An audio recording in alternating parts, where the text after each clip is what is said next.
Beshem Hashem Naaseh Venatzliach, nous poursuivons aujourd'hui notre étude dans les textes du Nar avec l'histoire du roi Shlomo en exil au moment où le roi Ashmédaï, roi des démons, lui a pris sa place. Alors que Ashmédaï régnait sur Israël, le roi Shlomo errait dans un pays lointain et inconnu. Après avoir été lancé au loin par le démon, le roi se retrouva dans un immense désert. Autour de lui, rien n'était autre que ciel ou sable. Dans sa détresse, il leva les yeux en prière et dit au Hachem, quel profit l'homme tire-t-il de tout le mal qu'il se donne sous le soleil?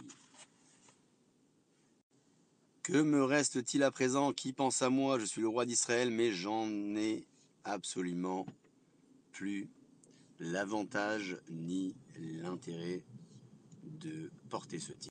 Me voilà seul, épuisé, assoiffé, sans que personne ne puisse m'aider. Shlomo se mit à marcher sans savoir où il allait. Après plusieurs heures, il rencontra des jeunes bergers qui lui offrirent quelques tranches de pain et un peu d'eau. Il reprit des forces. Lorsqu'il leur demanda s'il était loin de Jérusalem, ils le regardèrent d'un air étonné. Ces jeunes garçons n'avaient jamais de leur vie entendu parler d'une ville d'un nom pareil. Vers le soir, il rencontra enfin un homme adulte, mais lui non plus n'avait jamais entendu parler ni de Jérusalem, ni du roi Shlomo. Son cœur se serra, il devait être très loin de chez lui. Je me croyais connu dans le monde entier, j'ai dû le penser par orgueil, se dit-il.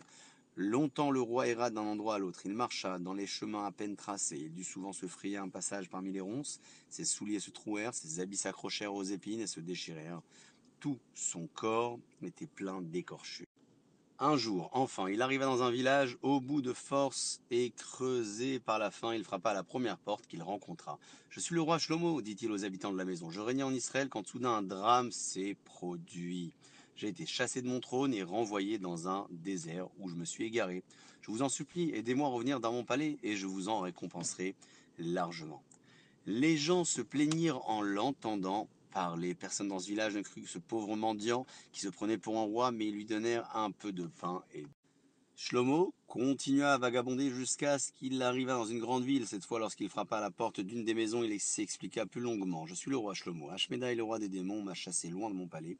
Je vous en prie, supplia-t-il, ramenez-moi dans mon pays, et je vous en récompenserai largement. Le maître de maison le crut, mais sa femme refusa d'aider celui qui avait du mal des femmes. Shlomo dut lui expliquer qu'il n'avait pas voulu les mépriser, qu'il avait d'ailleurs souvent fait leur éloge. C'est alors seulement que la maîtresse de maison consentit à ce qu'on lui donne des vêtements de rechange et de la nourriture. Un jour, le roi rencontra un homme riche qui le reconnut. N'êtes-vous pas le roi Shlomo lui demanda-t-il en le voyant. Oui, c'est moi, Shlomo, le fils de David, répondit le roi exilé. Il raconta tout ce qui lui était arrivé. Ainsi s'achève la première partie de l'histoire du roi Shlomo en exil. Baruch Adonai Le'olam. Amen.